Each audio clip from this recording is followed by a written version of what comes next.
Olá, você que acessa o Fiquem Sabendo, assiste agora a entrevista com o professor Celso Antônio Bandeira de Mello. A gente vai conversar sobre direito à informação do ponto de vista histórico e jurídico da Constituinte para cá. Professor, primeiramente, obrigado por conversar com a gente. Professor, queria que a gente começasse falando dessa questão do artigo 5º da Constituição, professor. No inciso 33, ele fala que todos têm direito a receber dos órgãos públicos informações de seu interesse particular ou de interesse coletivo e geral. Queria que o senhor explicasse para quem está nos vendo, professor, o que significa isso e qual é a importância disso. Por que o Constituinte inclui isso no artigo 5º? Eu diria que isso é uma correspondência ao artigo 1º da Constituição, que diz que todo o poder emana do povo e em seu nome será exercido. Ora, se todo poder emana do povo, é óbvio que o povo todo tem direito à informação.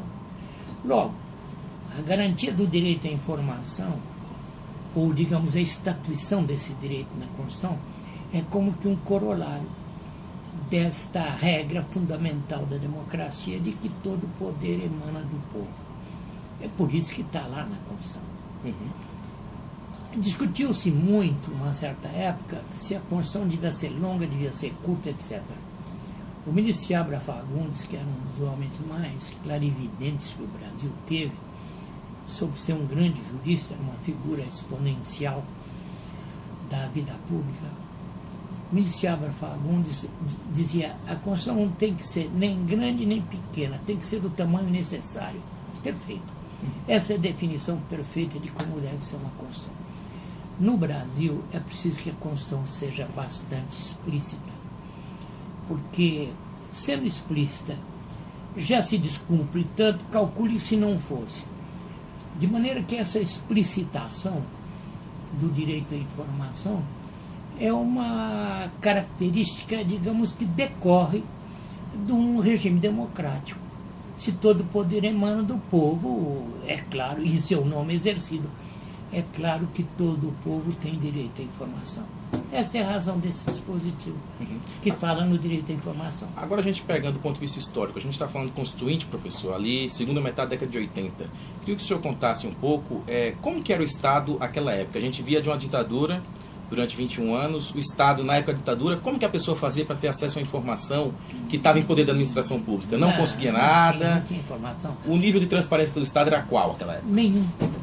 Não havia transparência nenhuma no Estado.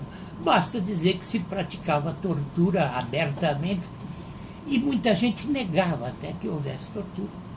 O nível de falta de conhecimento da realidade brasileira era tão grande que havia pessoas que de boa fé negavam que existisse tortura no Brasil.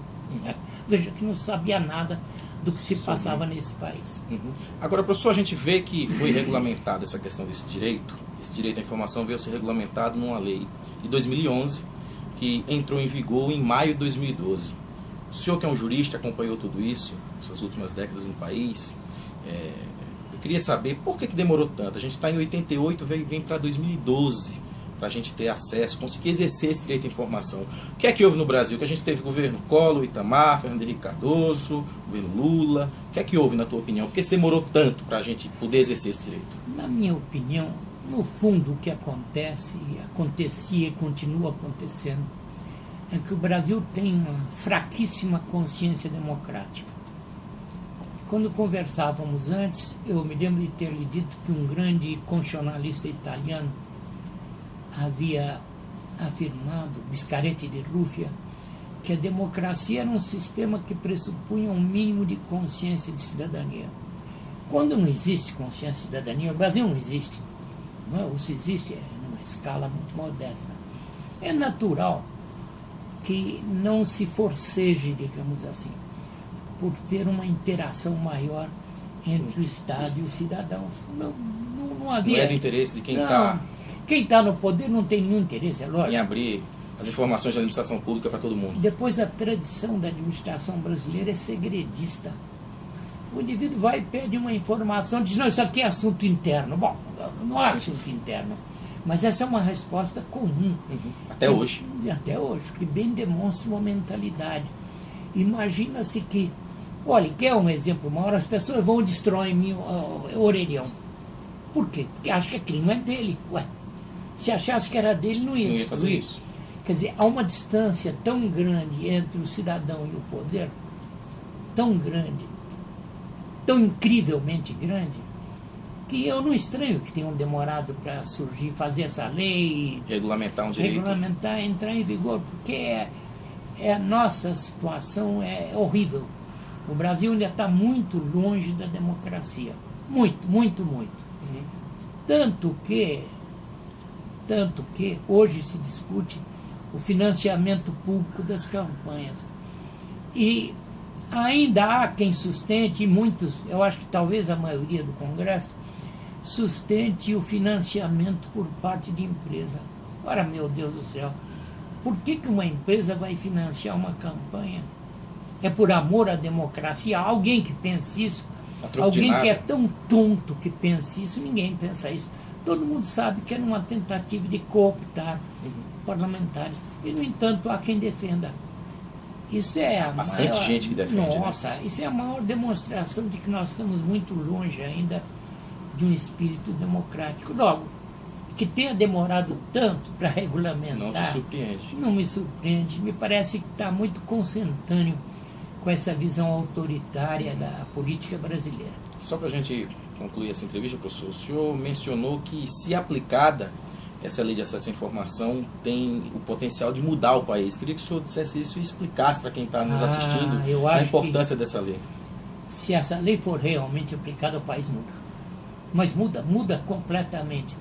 Porque qual é a tônica, digamos, da política brasileira? E sobretudo da administração brasileira? É o segredo. Ela é segredista. Ao passo que essa lei é a transparência como regra. A hora que ficar transparente o que é o governo, o que são os administradores, o país não pode deixar de mudar. Olha, eu sempre penso que no Brasil, vou me valer de uma comparação. Os advogados, com muita frequência, têm, em relação à justiça do trabalho, uma atitude muito restritiva. Depreciam a justiça do trabalho. Uhum. Aquele é um mercado, etc. Eu não vou negar que eu também já tive essa visão. Até o dia que me acudiu o óbvio, a coisa mais óbvia da Terra. Eu digo, minha área é direito público. No Brasil, a violação dos direitos individuais é corriqueira, é corrente. No entanto, quantas vezes eu ouvi alguém do povão dizer: eu vou impetrar um mandado de segurança, que é a medida jurídica para proteger direito líquido e certo. Eu não me lembro de ter ouvido.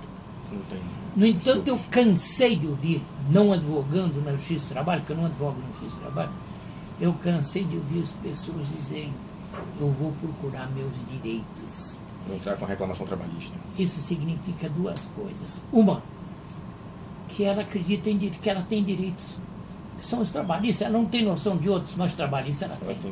Segundo, que ela acredita na justiça do trabalho a ponto de reclamar esperando ser atendido. Bom, por que eu me vali disso? Para demonstrar o como nós brasileiros somos alheios ao dia a dia da nossa realidade. Se advogados, que são pessoas de uma formação superior, chegam a ter uma visão preconceituosa, cada vez é menor, mas chegavam a ter uma visão preconceituosa da justiça do trabalho, é porque não tinham nem a consciência, nem essa rudimentar consciência de que é a única justiça que o povo brasileiro tem acesso. Tem alguma proximidade, sabe do que... Sabe dos direitos e ainda luta porque acredita. Porque a outra justiça ele só conhece para ser preso. E o que é, já que o senhor tocou nisso, o que é que precisa ser feito no Brasil? É o processo histórico mesmo para que a pessoa se valha dos direitos que estão na Constituição, que ela saiba os seus direitos fundamentais? É um processo histórico, mas há uma outra coisa que eu defendo ardorosamente. Devia existir uma cartilha da cidadania, ensinando os direitos que as pessoas têm da maneira mais simples possível, mais elementar. Mas de maneira ali na escola. Exato, que todo cidadão brasileiro tivesse uma ideia dos direitos dele. Quando o cidadão brasileiro tivesse ideia desses direitos, a visão que ele ia ter do Estado ia ser outra. Ele não ia mais destruir as coisas do Estado achando que não é dele.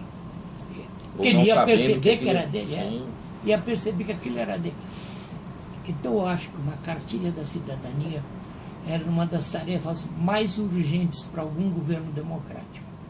É isso. Maravilha, professor. Professor, obrigado por ter conversado com a gente, viu? Por nada, foi um prazer, viu?